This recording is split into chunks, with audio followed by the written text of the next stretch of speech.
وتعالى، ونشوفك بإذن الله حتى في هالأيام معك.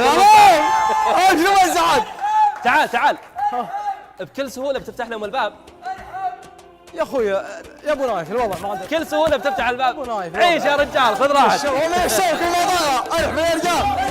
مرحبا يا ابو ابراهيم. ارحب اخليني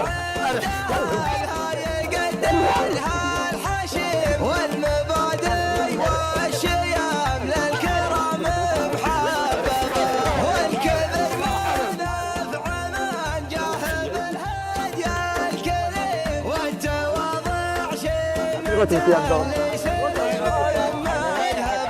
والكرم والبخل مثل المعافى والسقيم ما تساوى طعم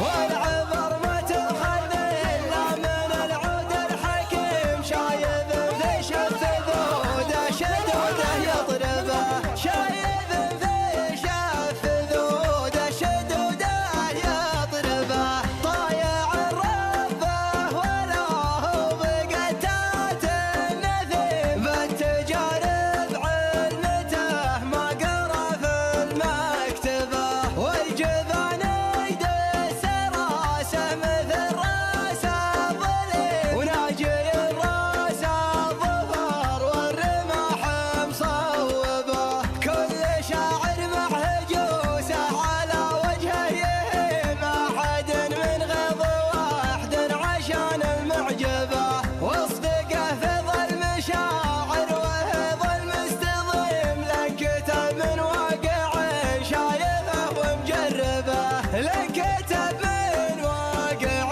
شايفه ومجربه جعلني في خير يا الله وذو حظ عظيم انت لكتب من واقع شايفه ومجربه جعلني في